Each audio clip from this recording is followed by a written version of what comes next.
అమ్మ అందరూ ముందుకు రండి, ప్రార్థన చేసుకుందాం.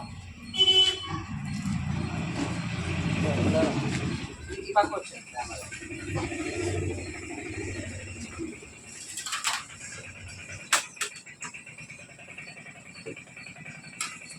అమ్మ, అందరికీ వందనాలు. అందరూ బాగున్నారా? ఆరాధన బాగా జరిగింది.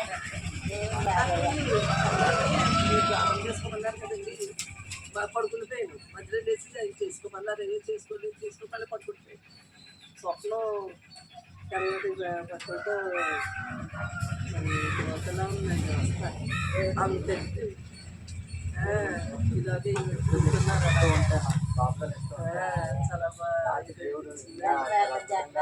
రాలేదండి అలాగా. అమ్మ, మరి ఈ యొక్క ఉదయకాలం టిఫిన్ సెక్షన్ పరిచర్య దేవుడు అభివృద్ధి చేయాలి, విస్తరించబడాలి, అనేక మంది వచ్చి తృప్తి చెందాలి.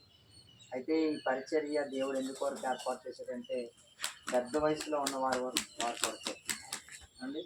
మనకు ప్రేమ ఉండి మనం పెట్టాలనుకుంటే అందరికీ పెట్టచ్చు. కానీ ఫస్ట్ మనం ఏం చేయాలంటే దేవుడు చెప్పింది మనం చెయ్యాలి. దేవుడు చెప్పింది మనం చెయ్యాలి.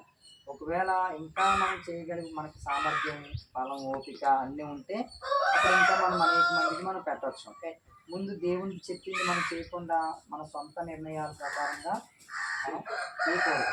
అది ముందుకు జరగదు. ఎందుకంటే దేవుడు, మీరు ఏమనుకుంటున్నారంటే పాస్టర్ గారు కదా అనుకుంటున్నారు. నేను కాదు, దేవుడు జరిగిస్తాడు. ఏంటి, ప్రారంభించేవాడు ఆయన, ముగించేవాడు ఆయన. ప్రారంభించేవాడికి ముగించడం కూడా తెలుసు. కాబట్టి దేవుని వాక్యానికి లోబడాలి. దేవుని వాక్యానికి మనం విధేయత చూపించాలి. దేవుడు మనకి ఏది చెప్పాడో మనం అదే చేద్దాం. అమ్మ, చిన్న ప్రార్థన చేసుకుందాం. కళ్ళు మూసుకోండి. ప్రేమగల తండ్రి, కృపగల దేవానికి స్తోత్రాలు తండ్రి, వందనాలు ప్రభువా. ఇదిగో నాయన ఉదయకాల సమయంలో తండ్రి ప్రభా, నీ బిడ్డలను ప్రేమించి ఇదిగో ప్రభా మీరు నాయన ఇదిగో టిఫిన్ ఏర్పాటు చేశారు అయ్యా. ఇదిగో తండ్రి, ఇది మా బలము కాదు, మా శక్తి కాదు, మా సామర్థ్యం కాదు నాయన, కేవలం నీ కృప నాయన. ఇదిగో మీరు ఈ ప్రాంతంలో కొంతమంది ఇదిగో పెద్ద వయసులో ఉన్న వారికి పెట్టమన్నారు తండ్రి అయ్యా. ఇదిగో తండ్రి, ఇదిగో ప్రస్తుత కాలానికి కొంతమంది వస్తూ ఉన్నారు. ఇదిగో వారి ఆహారం తింటూ ఉన్నారు తండ్రి. వారికి మంచి ఆరోగ్యం దయచేయండి.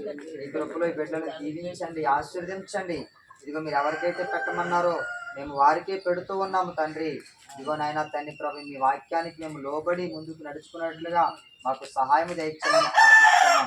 మాకు జ్ఞాన హృదయము దయచేయమని ప్రార్థిస్తున్నాం దేవా. ఇదిగో మా స్వనీతి, మా సొంత నిర్ణయాలు ఇదిగో నాయన ఇందులో పెట్టకుండా కేవలము నీ వాక్యానికి లోబడే కృపను మాకు దయచేయండి ప్రభా.